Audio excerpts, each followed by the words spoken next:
14 ученици от професионалната гимназия по транспорт и транспортен мениджмънт придобиха европейски сертификат за мобилност в резултат на проведеното двуседмично обучение в Германия в рамките на проекта повишаване на професионалните компетенции на учениците по диагностика, техническо обслужване и ремонт на автомобили. Проектът е по европейската програма обучение през целия живот Леонардо да Винчи и е финансиран с подкрепата на Европейската комисия.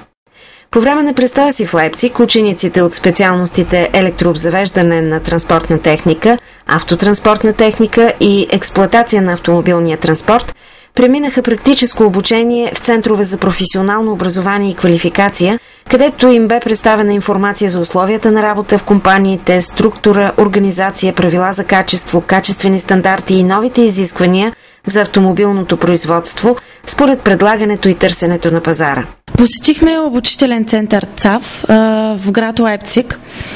Там ни обучаваха върху нови двигатели, правихме монтаж на осветителна система на автомобила, множество измервания на различните части на автомобила. Бяха ни предоставени нужните инструменти, с които обучението ни определено се улесняваше. Правихме диагностика на BMW 320i, както и на Porsche Boxster. Посетихме сервиза на Porsche гараж, който ни беше предоставена възможност да се запознаем с новия боксеров двигател и да видим допълнителни текст на автомобил Porsche 911 Turbo, както и разположението на двигателя му.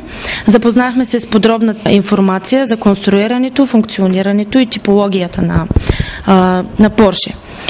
Имахме възможност да посетим екологично чистото селище в град Рабуц.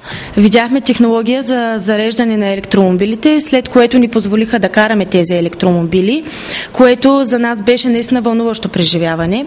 Цялото селище като цяло включваше писта за каране на електромобилите, къща, в която всичко се задейства от слънчева енергия. От всичко, което видяхте и научихте там, бихте ли приложили нещо и тук в България? Бих приложила примерно точно тези екологични неща, които наистина в България има нужда от тях. По време на двуседмичния ни престой в град Лайпциг преминахме практическо обучение в Центъра за професионално обучение и квалификация.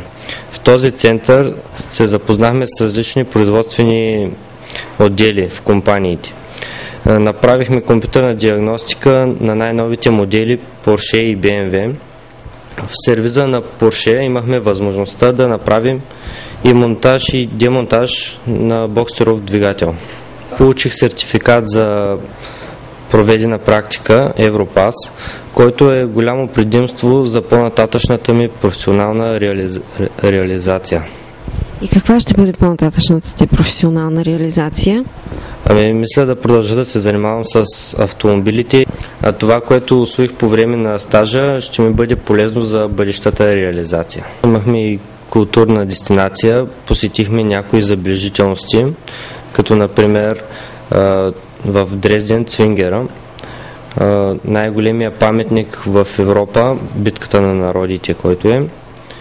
Също така посетихме и музей за ретроавтомобили, в който най-интересен експонат беше колата от Титаник. С проведеното обучение в Германия, проектът на професионалната гимназия по транспорт и транспортен мениджмънт целеше, освен да надгради знанията и уменията на учениците и да развие личностите им качества чрез прилагане на нови методи, адекватни на европейските стандарти, да развие социалните, езикови и интеркултурни компетенции на участниците по време на стажа по професията в друга страна от Европа. Проектът ще бъде приключен на 11 май, когато 14-те ученици ще направят презентация на филм, проследяващ основните моменти от обучението и пребиваването им в Лайпциг.